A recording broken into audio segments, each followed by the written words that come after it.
محمد مصطفیٰ کی شان رحمت تو ذرا دیکھو، ستم سہتے تو ہیں لیکن ستم ڈھایا نہیں کرتے۔ سنیے بشار کی صورت میں، اہل مکہ کی طرف سے جب ہوئی مایوسیاں، مکے کا حال آپ نے سن لیا، وہاں کیا عالم تھا، اہل مکہ کی طرف سے جب ہوئی مایوسیاں، جستجو میں ان قبیلوں کی چلے فخر جہاں، جان و دولت سے جو حمایت کر سکیں اسلام کی، یعنی مکے سے چلیں کچھ اور قبائل کی تلاش کی، ان کو دعوت اسلام دیں، جان و دل سے جو حمایت کر سکیں اسلام کی اور کریں تبلیغ خدمت کر سکیں اسلام کی، زید ابن حارثہ کے ساتھ طائف کو گئے، جس جگہ پر تھے ثقیف آباد اور بے دین تھے، اب یا لیل و مسعود، اور جن میں ایک نامی حبیب جن کو دولت مند کہتا تھا، یہاں کا ہر غریب سامنے ان کے رسول اللہ نے اسلام کو پیش فرمایا کہ پہچانو خدا کے نام کو، تو پھر کیا ہوا، لیکن ان میں سے کسی نے بھی توجہ کچھ نہ کی، اور غلاموں سے یہ اپنے ہر طرح تاکید کی۔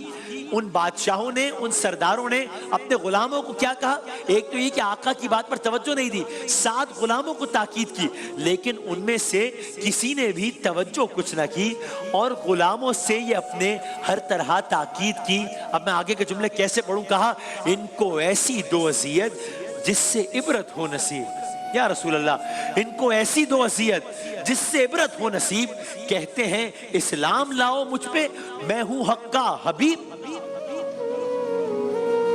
سن کے یہ، اب غلاموں نے یہ سنا اور اس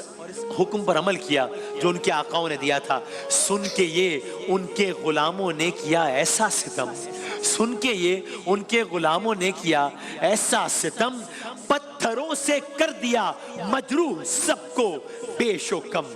پھر اور کیا ہے سنیے، سن کے یہ ان کے غلاموں نے کیا ایسا ستم، پتھروں سے کر دیا مجروح سب کو بیش و کم، لیکن آپ نے کیا کیا،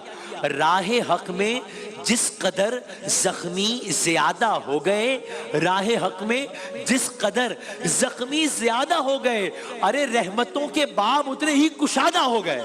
اللہ اکبر، رحمتوں کے باب اتنے ہی کشادہ ہو گئے۔ حال یہ دیکھا، طائف کا یہ عالم دیکھا، حال یہ دیکھا تو مکے کی طرف واپس پھرے، واپس جا رہے ہیں، حال یہ دیکھا تو مکے کی طرف واپس پھرے